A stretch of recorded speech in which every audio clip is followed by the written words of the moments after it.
ಬ್ಯಾಂಕುಗಳು ಶ್ರೀಮಂತರ ಬಗ್ಗೆ ಮಾತ್ರ ಕಾಳಜಿ ವಹಿಸುತ್ತಿದ್ದ ಕಾಲದಲ್ಲಿ ಒಬ್ಬ ವ್ಯಕ್ತಿ ಬಡವರತ್ತವೂ ಗಮನ ಹರಿಸಿದರು. ಅವರ ಒಂದು ಸರಳ ಉಪಾಯವು ಭಾರತದಲ್ಲಿ ಬ್ಯಾಂಕಿಂಗ್ ಕೆಲಸ ಮಾಡುವ ವಿಧಾನವನ್ನೇ ಬದಲಾಯಿಸಿತು. ಅವರು ಜನರನ್ನು ಬ್ಯಾಂಕಿಗೆ ಬರಲು ಹೇಳಲಿಲ್ಲ, ಬ್ಯಾಂಕ್ ಅನ್ನೇ ಜನರ ಬಳಿಗೆ ಕೊಂಡೊಯ್ದರು. ಇದು ಕೇವಲ ಒಂದು ಬ್ಯಾಂಕ್ ಯೋಜನೆಯ ಕಥೆಯಲ್ಲ, ಸಾಮಾನ್ಯ ಜನರು ಅಸಾಧಾರಣವಾದದ್ದನ್ನು ಸಾಧಿಸಲು ಸಾಧ್ಯವಾದ ಕಥೆ.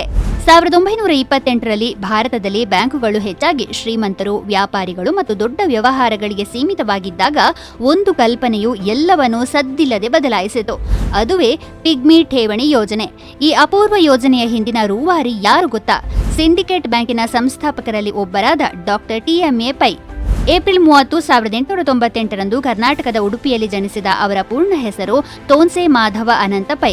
ಸಾರ್ವಜನಿಕ ಸೇವೆಯತ್ತ ಅಪಾರ ಒಲವು ಹೊಂದಿದ್ದ ಅವರು ಉಪೇಂದ್ರ ಅನಂತ ಪೈ ಮತ್ತು ವಾಮನ್ ಶ್ರೀನಿವಾಸ್ ಕುಡ್ವಾ ಅವರ ಜೊತೆ ಸೇರಿ 1925ರಲ್ಲಿ ಉಡುಪಿಯಲ್ಲಿ ಸಿಂಡಿಕೇಟ್ ಬ್ಯಾಂಕ್ ಅನ್ನು ಸ್ಥಾಪಿಸಿದರು.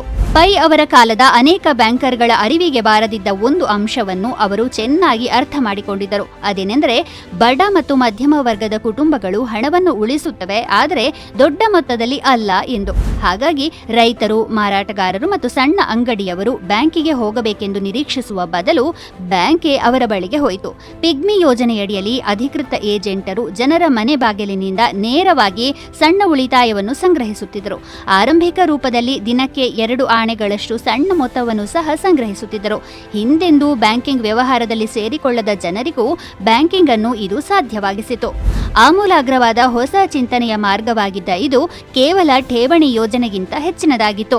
ವರ್ಷಗಳ ನಂತರ ಈ ಕಲ್ಪನೆಯು ಎಷ್ಟು ಪ್ರಭಾವಶಾಲಿಯಾಯಿತು ಎಂದರೆ, ಇದನ್ನು ಸಣ್ಣ ಪ್ರಮಾಣದ ಉಳಿತಾಯದ ಕಡೆಗೆ ಭಾರತದ ಆರಂಭಿಕ ಹೆಜ್ಜೆಗಳಲ್ಲಿ ಒಂದಾಗಿ ಪರಿಗಣಿಸಲಾಯಿತು. ಅಲ್ಲದೆ ಬ್ಯಾಂಕಿಂಗ್ ಸೇವೆಗಳನ್ನು ಸಾಮಾನ್ಯ ಜನರಿಗೆ ಹತ್ತಿರ ತರುವ ಮೊದಲ ಪ್ರಯತ್ನಗಳಲ್ಲಿ ಇದೂ ಒಂದೆನಿಸಿತು.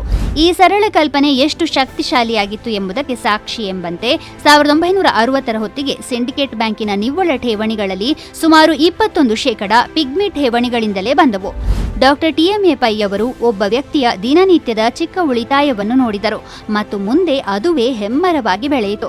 ಹೀಗೆ ಭಾರತದ ಬ್ಯಾಂಕಿಂಗ್ ಭವಿಷ್ಯವು ಸಾಮಾನ್ಯ ಜನರ ಮನೆ ಬಾಗಿಲಿನಿಂದಲೇ ಬೆಳೆದು ಬಂತು.